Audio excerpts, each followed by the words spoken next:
Do you guys see my screen? Yes. Yep.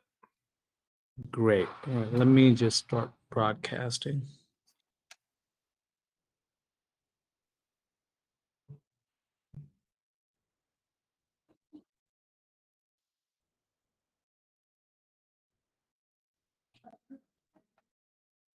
Good afternoon, everyone. I'm Megan Sonicson. I'm from NATP, and I'm glad you're joined here with our partners today from Verito for this free and informative webinar. NATP has been partners with Verito for a little over a year, and they've helped so many of our members with managed cloud hosting and managed IT solutions. So, gentlemen, I turn it over to you. Thank you for the introduction, Megan. Hello, everyone. My name is Jatin, and I have my partner, Cameron, with me.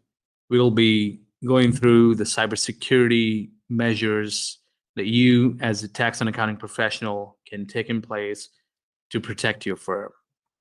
So, Cameron, as you can see on the screen, we've been co-founders for Verito for over 7 years. We founded it back in around 7 years ago, but we have been partners in several other businesses. About Verito, we offer managed hosting and managed IT solutions that are tailored specifically for tax and accounting firms. The solutions that we provide are affordable, scalable, and secure, that are specially designed for a business of any size. You could be a solo entrepreneur, or you could be a larger firm with hundreds of employees, and we can design a plan for you.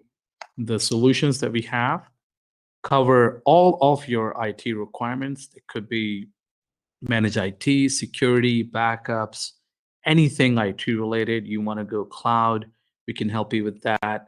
So we have an entire team that specializes in tax and accounting applications. So whether you do the cloud hosting or you let us manage your local IT stuff, your infrastructure, we can take care of everything, 24/7 monitoring, daily backups, next generation antivirus, and all of the other, IT stuff that we can take care of. Now, in today's agenda of this webinar, we will be discussing more about the threat landscape that you, as tax and accounting professional, face, along with the written information security plan that is now mandatory by IRS, and the best practices that you, as a firm owner, can put in practice so that you can better protect your business. And then we'll follow up with some questions and answers. So let's just jump right into it. Let's start with what all threats we are facing as a tax and accounting firm that you face in day-to-day life. So I think the main thing that we need to understand first and foremost is it's a threat to the information. So the data that you have for your clients, the PIIs, all kinds of files, all kinds of confidential information that you hold for your clients. And whether you're online or an offline business, you're always connected, so you're always vulnerable. And it's all about safeguarding your business from these threats that could be in different shapes and sizes. These threats are completely unpredictable most of the times, and they strike you when you're expecting them the least. So there are several different categories of these threats, like environmental threats. Then, it could be something like natural calamities like fire or flood or earthquake that you do not have any control over. But when that occurs and it affects your business, so it affects the continuity of your business as well. So you always have to plan for that. Similarly, business resources, we're all doing everything on computers and printers. So we're using technology that can fail or malfunction anytime. So what kind of threats are there, and what kind of backup plan you have in place to continue your business? And then, of course, there are hostile actors that we hear about every other day. Every other day, another big organization being hacked by a ransomware, or just like we saw lately with MGM Grand in Las Vegas, the entire hotel chain was down and they suffered hundreds of millions of losses, and not just the monetary loss, but think about the reputation that they've lost. So I think it all boils down to being complacent with security. That's the biggest mistake that you can make in assuming that your business is immune to threats because you think that your business is pretty small and there will not be any attacker who would be really targeting your business. So it's not really the size, it's really the data that you hold. So data breaches. This is this signal Sorry. keeps Megan, do you hear his signal well? Because it's breaking up for me a lot. It sounds fine for me. Okay, so it's just on my end. Sorry about that. Please go ahead, Justine. It's all right. Thank you. Thank you. So data breaches, as you know, listed here, is not a rarity anymore. You know, you hear about it every other day from all kinds of industries and all kinds of sizes of businesses. So the stakes involved here are sensitive client data and substantial monetary transactions that are happening in the background that magnifies the risk exponentially. So you really need to recognize the value of the data that you hold and how exactly you can go about protecting it. It all, you know, sort of catapulted when remote work took charge, you know, after the COVID. So remote work became the new norm, and that really catapulted these attacks. You know, the sophistication of cyber attack is not really static, it's escalating rapidly. Every year you hear more and more attacks happening. So, and when remote work started, because we need to understand why that happened. So everybody has a different computer when you are in the office. So there's this IT team that looks after your computers, looks after all the technology in the background. They maintain everything, they update everything. But when you're doing remotely, you don't know what kind of security your employees have in place, what kind of, you know, policies they have on their computer to protect that data. So that really sort of makes your business more vulnerable. And then, of course, email. We hear about it every other day. Most of these attacks, whether it is ransomware, whether it is a phishing attack, are happening because of email. And we talk to a lot of new prospects, and they always tell us that they still use email to send and receive sensitive information from their clients because their clients think that this is the easiest way, and they don't really want to go an online route where, you know, they would use a portal, a secure portal where they or their clients would update data and exchange files. So email compromise, credential theft, ransomware, this everything can be initiated via email. Just a simple email and a link that could trick you into giving your credentials, that could trick you into downloading a file that could potentially help these attackers gain complete access to your computers. Cam, you want to cover the rest of the threat landscape? Sure. Thank you. The human element here, sadly, the most devastating cyber attacks are often the result of avoidable mistakes and lapses in judgment. Think a typical phishing attempt. So, the most secure system is still vulnerable if you have someone who is a vulnerability. Here, accounting firms in particular need to emphasize the importance of secure data sharing practices to staff and clients. Some of the common pitfalls that we see are, as Justine mentioned, sending sensitive data and passwords via email or text. This kind of creates a welcome mat for nefarious actors.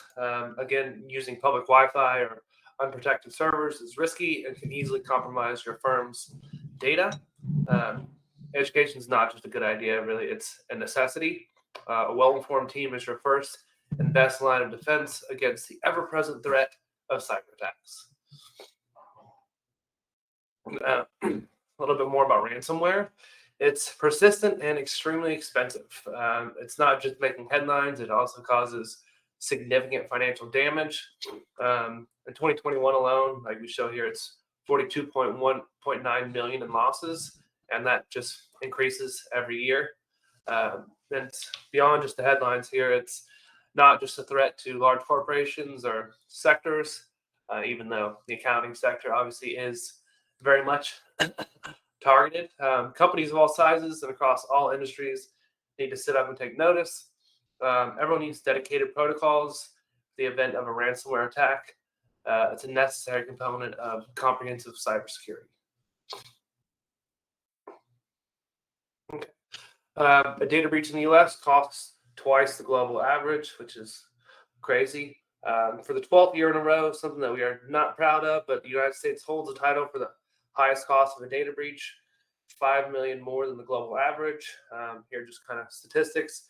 The average breach in the US is a little over under 9.5 million, which is double what the global average is. So the US is prime targets. And on that note, we'll do poll time. Thank you, Cam. So I'm just initiating the first poll. The question is, what type of application do you currently use?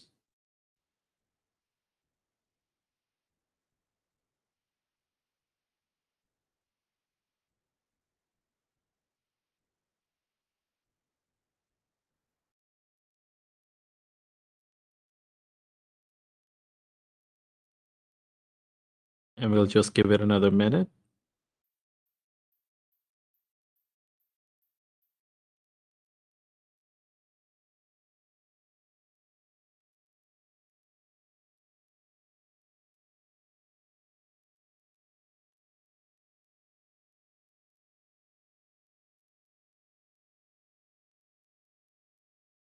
We're almost there.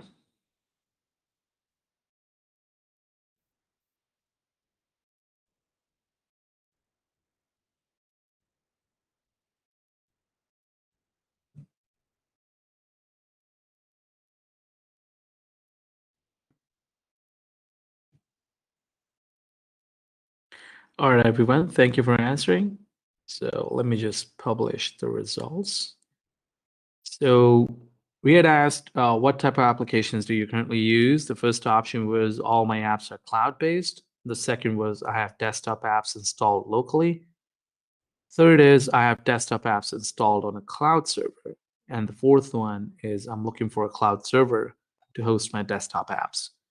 So as we can see, still majority of tax offices use desktop-based app because there's not really a good online tool, online tax tool that can do everything. And that's where hosting comes into the picture. We'll discuss more about it later, but we just wanted to give the idea about where exactly everyone stands and what exactly are we headed. So majority of people still use desktop apps, but in order to have the flexibility of cloud, they're moving to the cloud servers with the desktop apps. Jatine, before you continue from here, it looks like a couple people have asked about this. Is there handouts or a slide deck that we did not upload or that we can send out now? The slide is already uploaded. There's another ebook as well that's uploaded. These two are uploaded, and we will be sending the recording as well as these presentations in the follow-up email. Okay. Great. So continuing with what Cameron was mentioning about the threat landscape. So when a ransomware attack happens, we just saw how big of a damage it can be, monetarily, but we also need to understand about the reputational loss. So it's not just the money that you're losing on, it's the reputation. So no matter the size of your business, whether you're small or big, for your clients, you are, their tax professional, you are their main, person that handles everything. So if you end up being compromised, then they do not have any trust in you. Especially if you're trying to grow, if you're trying to gain more and bigger clients, then this is huge because once your reputation is lost, it takes forever to rebuild. So I think it sort of comes, it's pretty, I must say, I think it's an unsaid thing that you have to take care of. Do anything that you can to protect yourself against these threats so that you're never in a position where your business is compromised.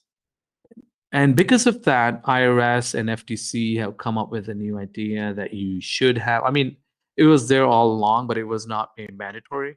But now it is that you gotta have a written information security plan. What that plan consists of is that you are responsible for everything that you do in your business, especially in terms of protecting the client data files. So you bear all the responsibility and you cannot put it on anyone else. If you are a larger firm, you got to have a dedicated security personnel, a dedicated person who's looking after all the security measures and the implementation of these policies. Is the type of information that your business holds, what all information you're collecting from your clients, what are all the channels you're collecting this information from, just like whether you have your clients coming into your office and you're scanning their documents, so you have physical documents as well as digital copies of these documents, and how exactly are you making sure you dispose of these documents once you're done using them, and once you no longer need them, how are you archiving them, how are you shredding them. So first you need to identify what all information you're collecting and then put a value on that data. Just sit down and try to put a value on everything. Like what is the value of somebody's PII, how valuable would be the PII, similarly how valuable would be the rest of the tax files, and how exactly you categorize that, what kind of security measures you have for those. Then you need to develop a plan in order to safeguard that data, and how exactly are you encrypting everything. And of course, just like insurance, you got to plan for the worst. So you got to have a business continuity and a disaster recovery plan. Like you cannot leave it as an option. It has to be there. You got to be prepared for the worst. You got to have a plan of all kinds of what if questions. Like what if your hard drive crashes? What will happen in that case? What if your business was hit with a ransomware attack?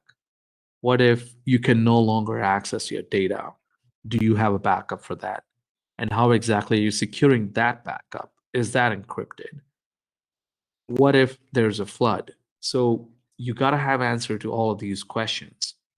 And of course, then you got to keep vigilance and you got to report. So if you detect any of the breach, there are proper channels, how exactly you need to report it to IRS, you need to report it to your clients and law authorities.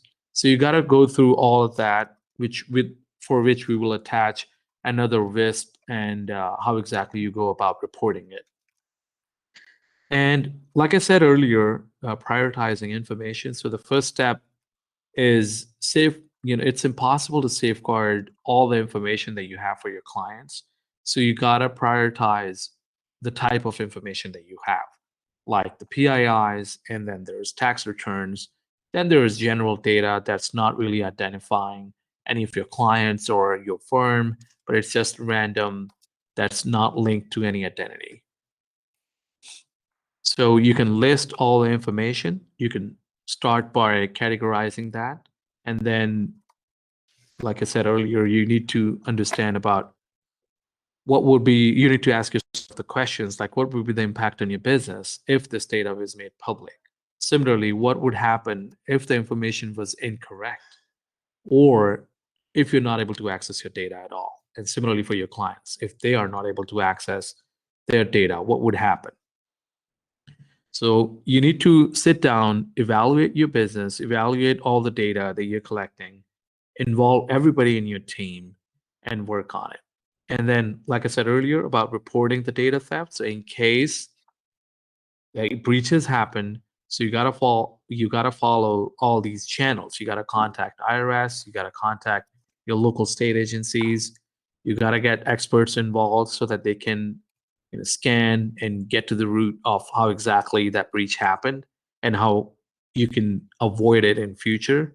And of course, in the end, you got to inform your clients as well. And that brings us to our another poll. Let me just initiate that poll right now. And this is about the written information security plan. So we want to know if you already have a written information security plan, or if you don't, and if you don't have it, do you need help with that? We'll just give it another minute for it to finish.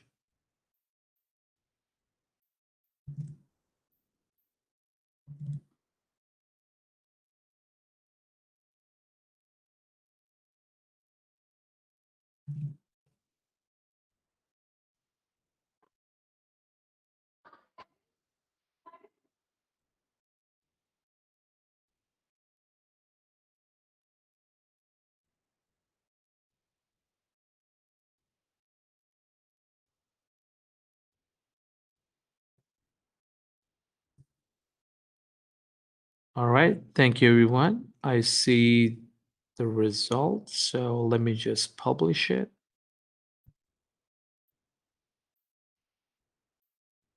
All right, so it seems about 20% of businesses don't have a WISP, and another 20% don't have it, but they need help with it.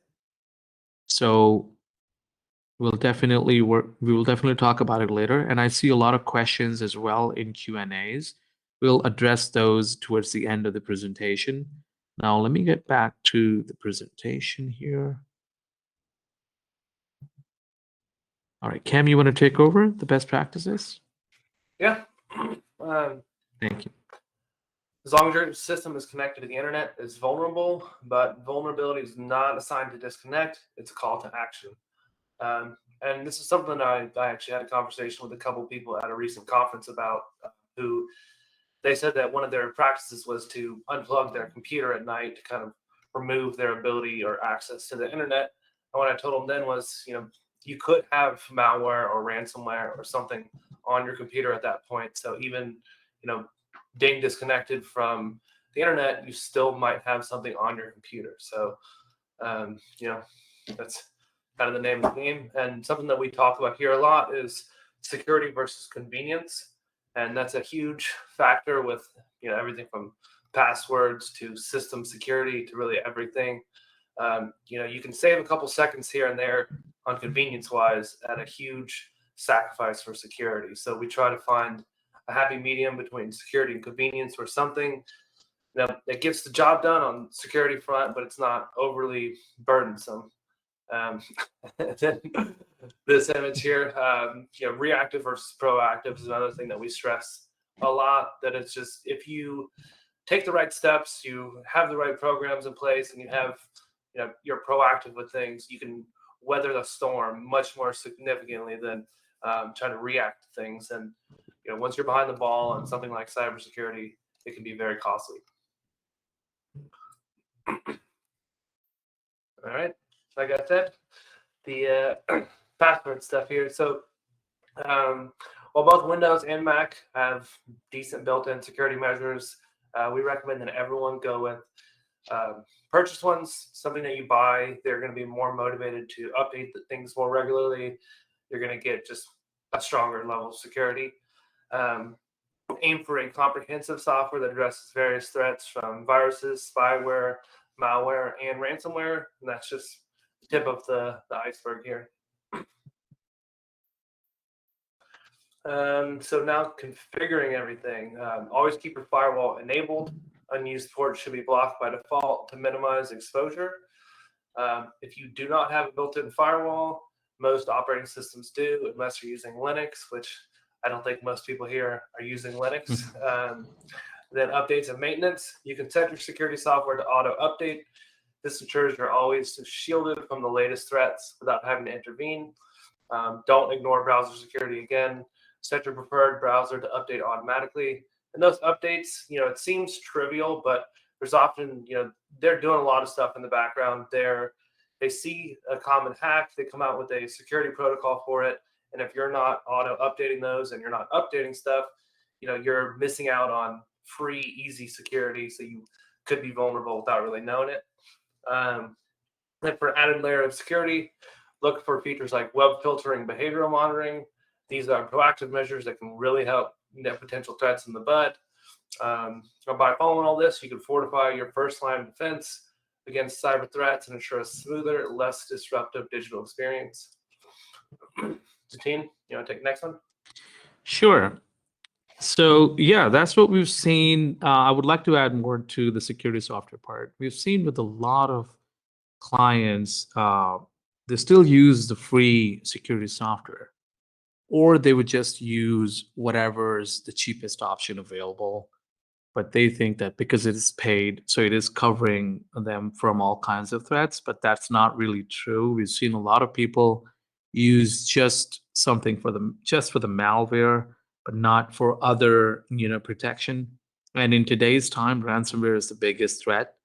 And again, like Cam mentioned, if you do not have your updates being installed, you're not protected at all. There are 0-day vulnerabilities that are being developed every other day. These hackers are working tirelessly. These are big organizations. These are not your typical, you know, guy in the basement wearing hoodie who's trying to hack into your system. It's a proper huge businesses who are who for whom you are a lucrative target because you have all this sensitive information. So they are working tirelessly to build up and breach through these security software. So you got to have the updates ready.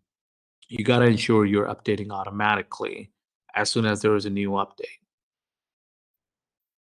And next step would be your password policy. I think this goes without saying, but you got to have a bit stronger password now that we're using passwords everywhere. So every other company enforces a policy, but you got to have a policy for your business as well, for whatever applications you're using, for your systems and everything. So there's complexity as well as the length, as you can see on the matrix on the left-hand side of this slide. Just by changing your number of characters from 8 to 12, you can make a huge difference if you add all the things like numbers, upper and lowercase letters and symbols. If it was just an 8-character password, it can be breached within 8 hours.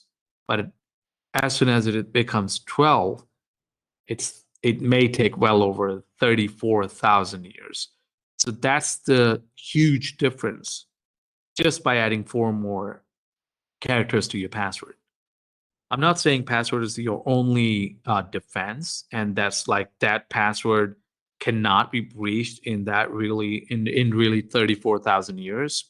I mean, again, hackers are working on new technology to brute force your password, no matter how strong you make it. But still, you gotta have a strong password. That's again the first thing that you do that can give away. It's like giving away keys to your safe.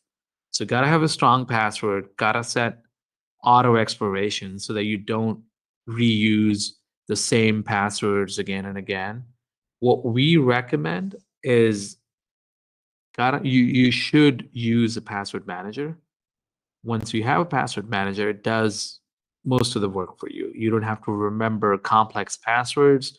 It can recommend, it can save everything. So you just got to know one password and add two-factor to it so that you're protected. And it can then create all kinds of different passwords for you.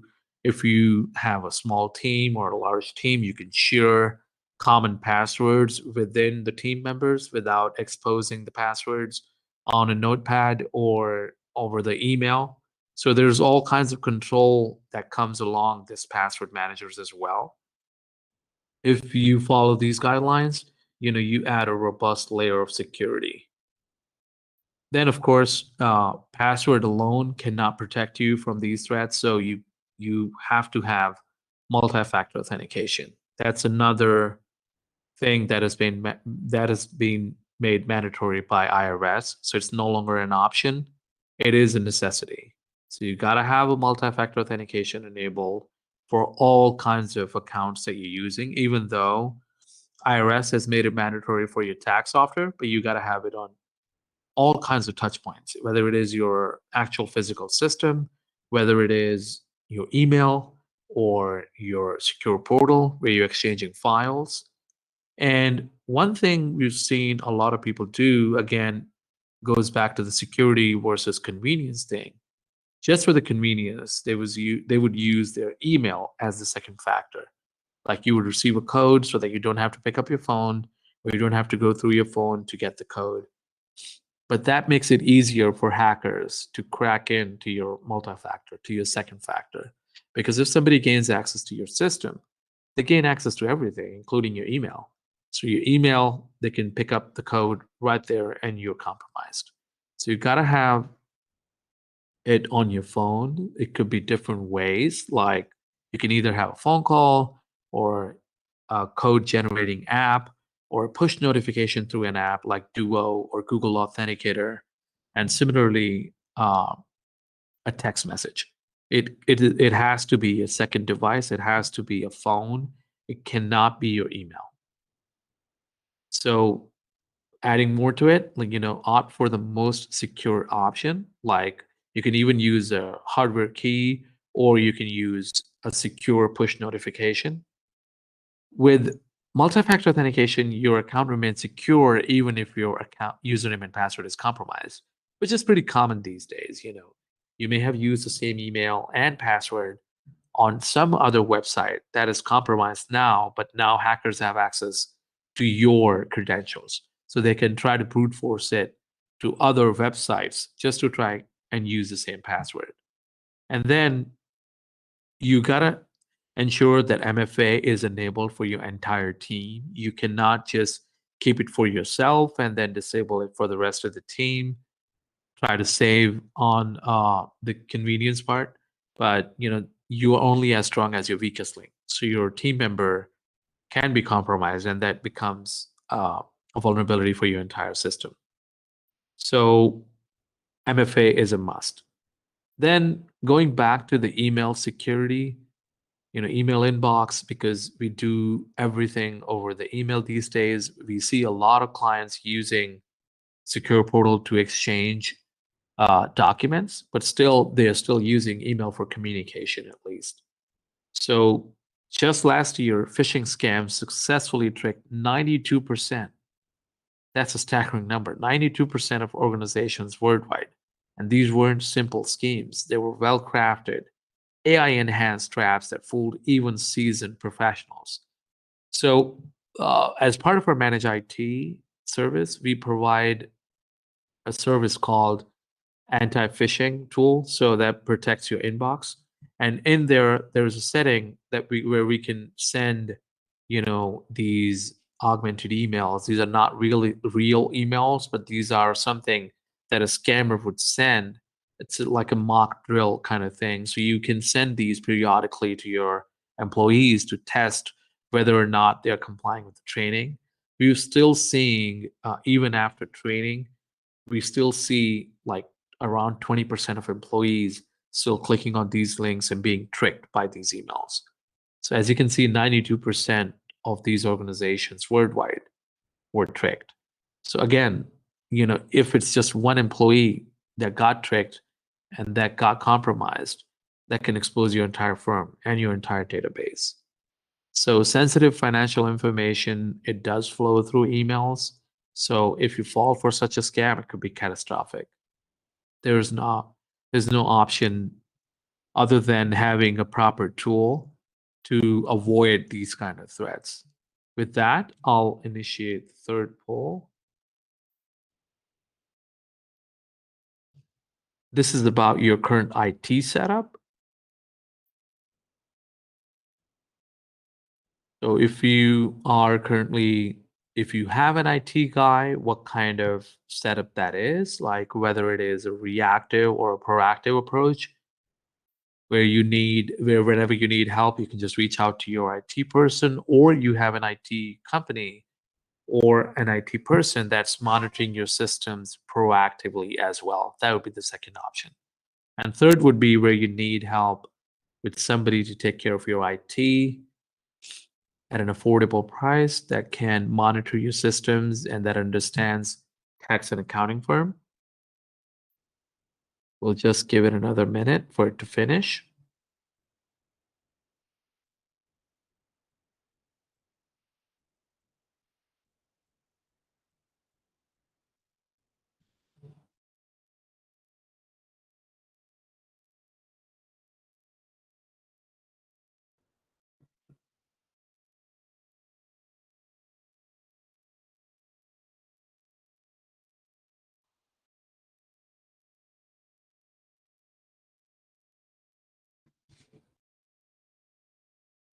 We're all 90% done.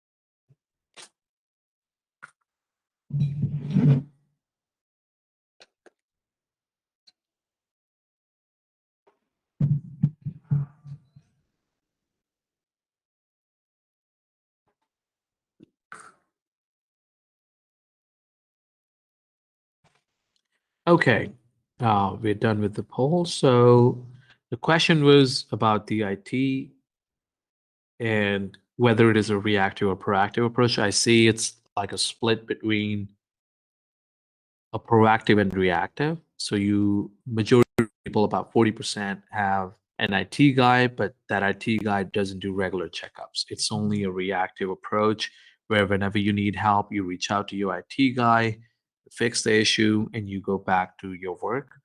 But we do see around 40% of people that do have some sort of monitoring and a proactive approach to things where their IT guy is monitoring their systems. And we'd see about 20% of people that are looking for an IT company that would help them proactively monitor everything. We'll discuss about it later. Now, going back to the email security part, just like everything else we discussed earlier, you gotta have multi-factor authentication for your email as well, because your password alone cannot save you. You gotta have anti-phishing tools because you have no idea how successful these phishing attacks are happening these days, and your business could be a potential threat.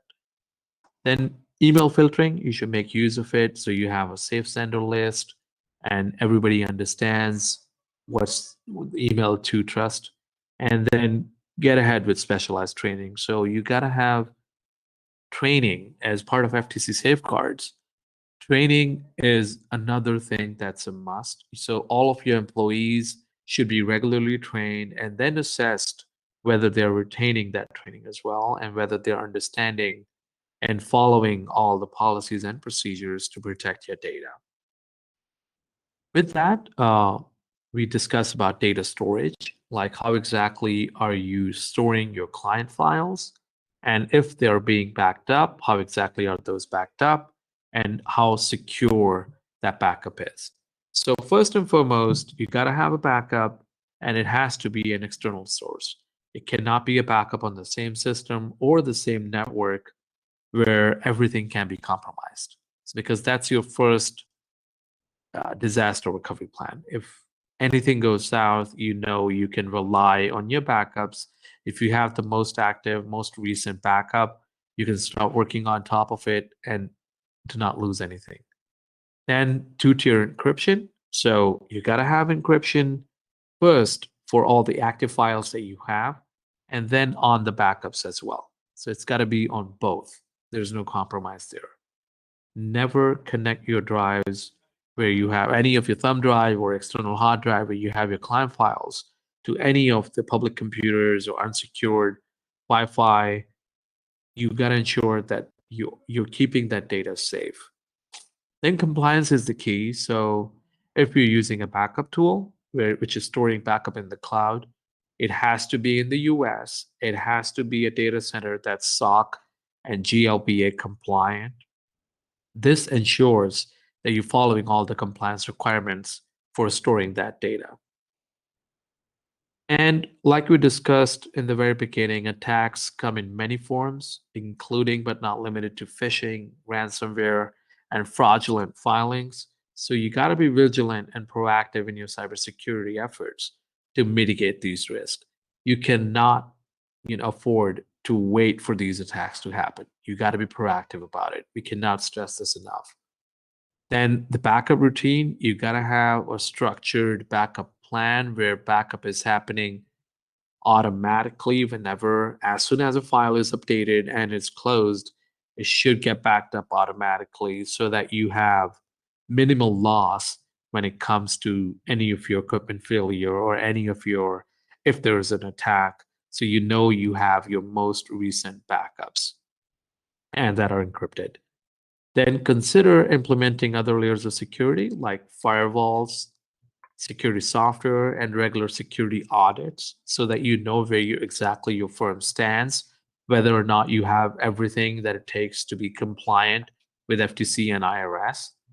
And by diligently following these best practices, you'll bolster your cybersecurity framework, significantly reducing the risk of data breaches and losses due to these cyber attacks.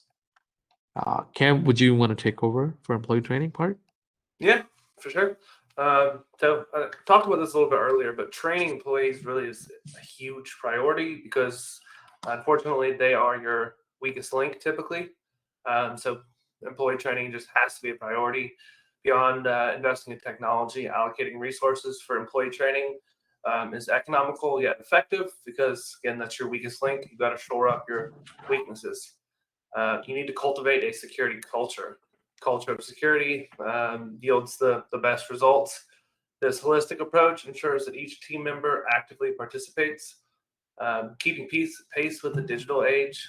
As accounting firms increasingly adopt cloud-based solutions and IT platforms, again, even if you're doing everything on your desktop, you still have some vulnerability to anything that's connected to the web. So employee training must be adapted to address the evolving risks and threats.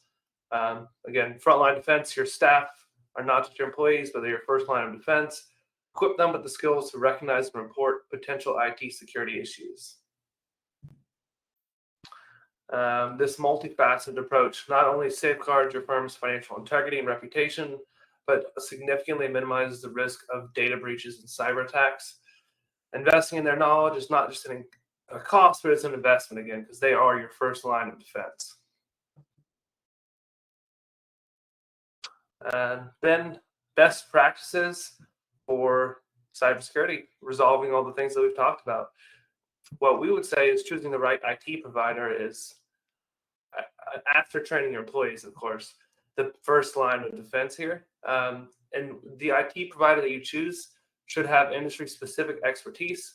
They should be well-versed in security and compliance standards unique to the tax and accounting sector. So something that we hear a lot at conferences is people have an IT guy. He doesn't really know anything about tax or accounting specifically. He's just a local guy that they found. He helps them do updates and stuff, but he just doesn't really know anything about their software. So they've got to deal with him. He's got to try and deal with the software's IT staff, and it's a whole mess. So specialized knowledge with your IT provider ensures that your solutions are tailored to meet your industry requirements, which significantly reduces vulnerability and just downtime and just makes things simpler. Real-time proactive monitoring is non-negotiable. Weekly or monthly checkups are outdated practices that leave your system vulnerable to rapidly evolving threats. So that's another thing we hear often is that people don't have proactive monitoring. They just have a guy who something breaks, they give him a call, he shows up a day or two later, fixes that, and then they don't really talk to him again for another couple of weeks or months, and then reactive approach. Standards of compliance. Any security plan should not just meet but exceed the IRS and AICPA standards. This level of compliance guarantees that your technology stack is robust and ready for any potential risks. Time is of the essence. Firms face numerous time and compliance requirements.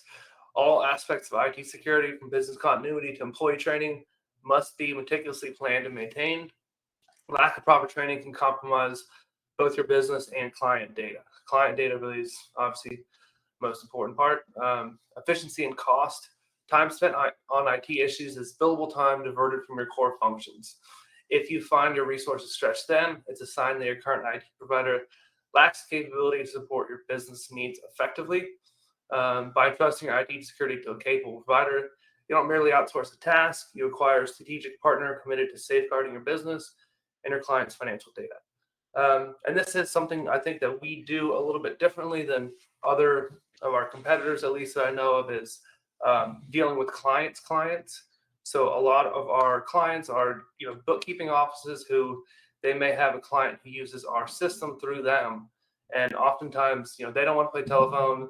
They don't want to be the one dealing with the technical issues for one of their clients. And I think something that really sets us apart is we are happy to help deal with your clients' clients so you can focus on doing what you do best. Jatine, you want to do the next slide? Great. Yeah, absolutely, Ken. Thank you. So, just adding more to Cameron's part, like you mentioned, we cannot stress enough on the proactive versus reactive approach, because now we've even seen a lot of clients that were, solo entrepreneurs, and they're now thinking of quitting because the tax line. That's mainly because it can be overwhelming that what all you have to do on your own to ensure the safety and security of your client files, because there are so many touch points, there are so many ways where you can get attacked, and how exactly you protect against it. They have an IT guy that doesn't understand all the processes, that understand all the intricacies of these tax applications in the background. So we've seen a lot of clients and their data being exposed just because their IT guy didn't know how to handle it well. And then they spoke to the support. It took forever to get a response. So it's something that you cannot afford to compromise on. So to summarize it all about this presentation, so we need to understand the universality of the cyber risk, that first and foremost, size doesn't matter. No matter how small or big you are always a target. Because, and another thing would be, if you're smaller, you could be an easier target because you might not have what the larger firms, as a security process and a better firewall, a better security software would have. So you are an easier target. You have a weaker security protocols that can be broken easily. Then it's the inevitability of these attacks. So it's not really a question of if you will be attacked, but rather when your business can be attacked or will face a cyber threat. So again, proactive planning is imperative. Business case of robust secure cybersecurity. So you have to have ongoing assessments, whether it is evaluating your security measures, whether it is doing an audit for all the systems, or testing the knowledge of your employees, just assessing whether or not they're following the right protocols. So think of it as an investment in your business, ensuring that your business is actually taking all the measures in place. If you have the right audits done, you can score bigger and larger clients, because that's going to be your differentiator. You can show that those audit reports to your clients, and that way they would feel safe working with you and sharing the larger data files with you. And trust and reputation, of course. So if you demonstrate a commitment to security, that builds trust with your existing clients, and as well as a compelling selling point to your potential clients. So ignoring cybersecurity is a perilous strategy that risks data, client trust, and business reputation, whereas a proactive cybersecurity posture can offer both defensive benefits as well as strategic advantages. So with that, it's time for a last poll. Let me just initiate that. And there you go.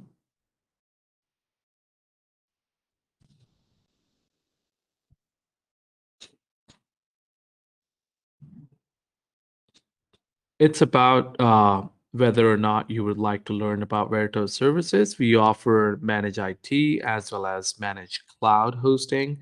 Managed cloud is the part where we help host your desktop files in a cloud server so that you and your team can access it from anywhere, anytime, on any device. And not just that, it gives you advantage of being managed by an IT expert company that can take care of everything in terms of compliance, security, backups, everything. And similarly, managed IT is a service where we take care of your local infrastructure, where we maintain and monitor everything on your local computer, where you do not make any changes or do not move to a cloud, but rather we take care of everything in order to ensure uh, the safety and security of your business.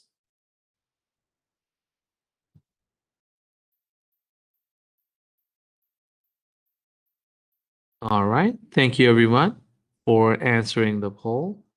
We I see was just most of the talking people. while muted. Jatine, I've got a couple questions on this. So while you're going through this, if you want to give kind of a basic breakdown of the pricing of each. Absolutely. So manage IT service, the basic plan starts at $50 per computer per month.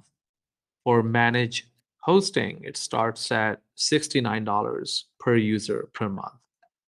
Each additional user is 49. So depending on the number of users, depending on the type of applications you're hosting, it could vary, but that's about an average that we see with both of the services. So with this, Paul, let's just move next to our Q&A because that's our next part.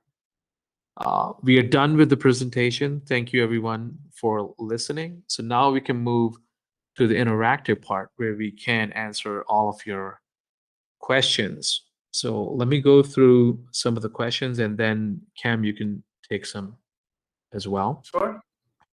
I see the first question by Scott is ransomware data breach? Absolutely. If you detect any ransomware hack on your system, whether it is, your files being encrypted or you're getting a warning, that means your data has been breached for sure.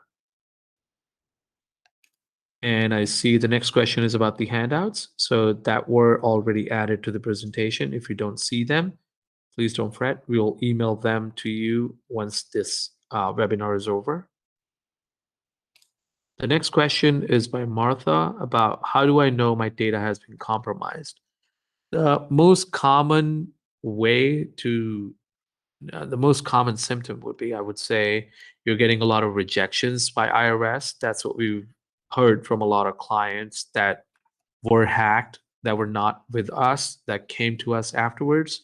So that's the first indicator that you're getting more than usual rejections, or you're getting more than usual, unusual refund applications.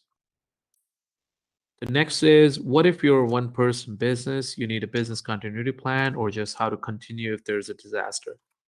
Absolutely. See, no matter how big or small you are, you got to have a business continuity plan because it's the same thing that applies to you, that applies to everyone else. Like whenever you get hit, what exactly you're going to do after that? Like if your data is compromised, you got to have a plan. It doesn't have to be like you have to write everything down step by step, but you got to have a plan what exactly you plan on doing if if there is an attack. The next question is, can we get copies? Yes, we will send the copy of the slide afterwards. The next one is from Matthew. Our current IT company does not apply updates immediately. They wait a few days and then apply patches in case there are issues with the update. Are you suggesting they're done immediately? So whenever we talk about patches, there are different type of patches that are out there. One would be like a feature update. The other would be a security update. So if there is a security update, it has to be done immediately. You cannot wait for that to happen. But yes, when there are feature updates, it's usual for an IT company to wait for a couple of days to test it out on a jump server, as they call it, or a system, just to see the compatibility and then install. The next question is, how safe are password managers?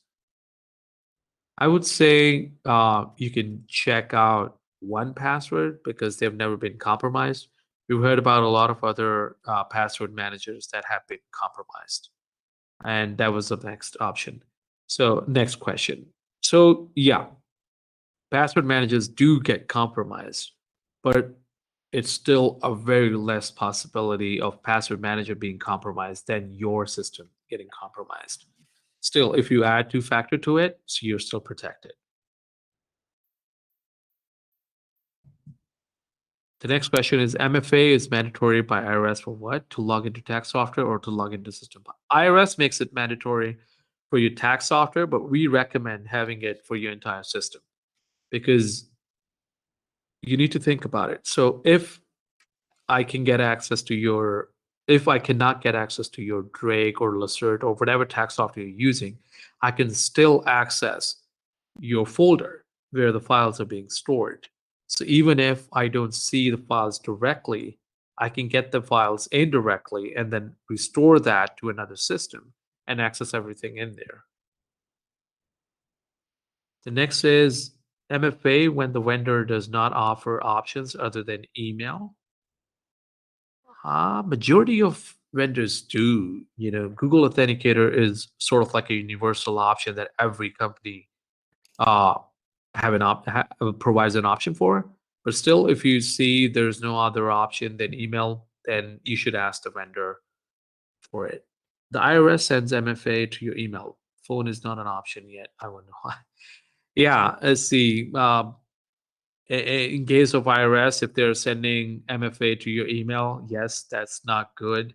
But you gotta raise a request for them to work on the second feature, I guess.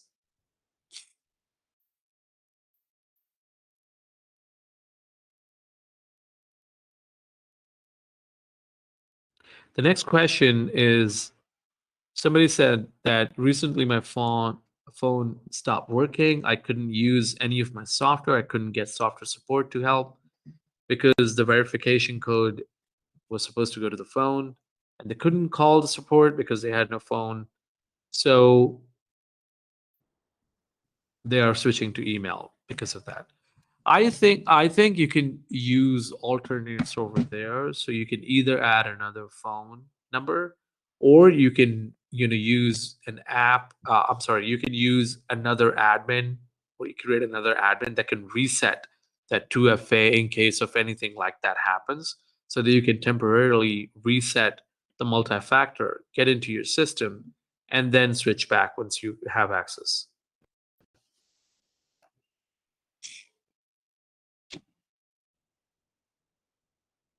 The next question is, I use Gmail and Zoho for my email. Should I be using Outlook to manage my email?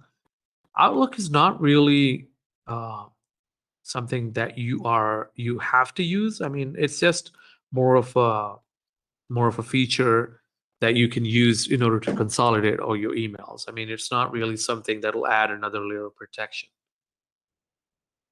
Is it safe to outsource some of our processes to India or Philippines? We've seen a lot of clients do that.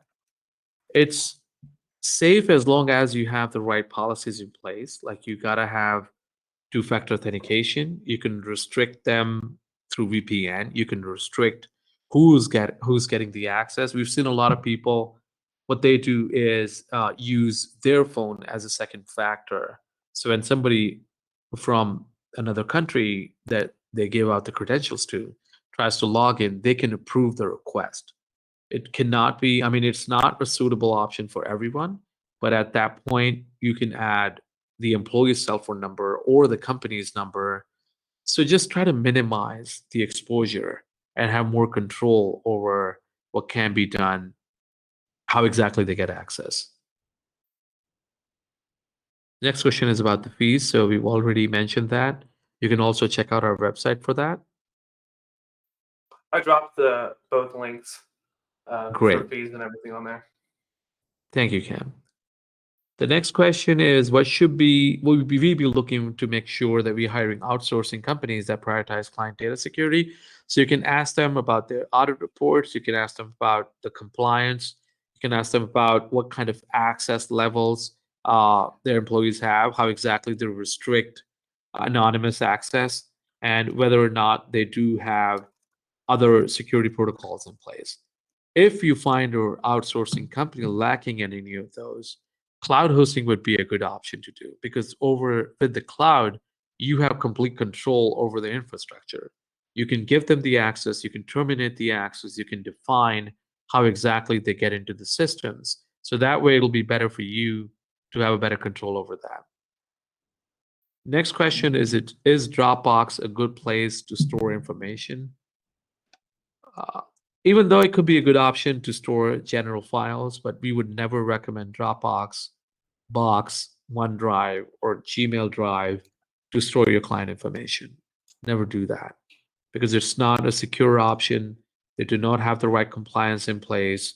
So you gotta have a proper client portal where you can share your files with the client securely and use it for that purpose only.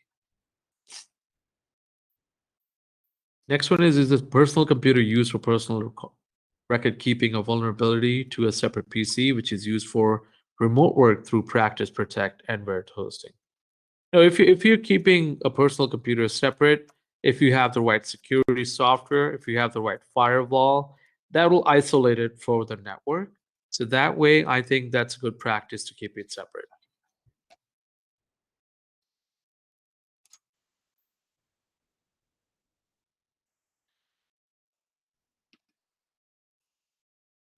So the rates, yeah, we already done. The slides will be sent. Somebody answered, I think it's Matthew, who's mentioned our current IT team said they specialize in accountants and tax practitioners, and I would say they're okay. Okay, thank you. How safe I think in your from here to teen, I think we're getting close to the 1 hour mark, but it seems like a lot of the questions right? are something that would be happy to answer on an additional phone call or anything. Yeah, I would. Yep. Sorry, go ahead. I was gonna say, even if you aren't necessarily interested in the service or anything, but you have any questions that we might be able to help you with, our phone number's on our website. Feel free to reach out. Our support is happy to help. And I think at this point we've answered pretty much everything. I think Megan might have even dropped off here. So Yeah, I agree. Yeah, I agree. So after this presentation, you'll be redirected to a page where you can schedule a call if you haven't done already with our team. And just like Cam mentioned, yes, please feel free to ask any questions, not just if you're interested in the service. So I thank everyone for attending, and thank you, Cam, for your support. yeah, thank you. Everyone have a great day. Everyone have a great day. Yeah, thank you.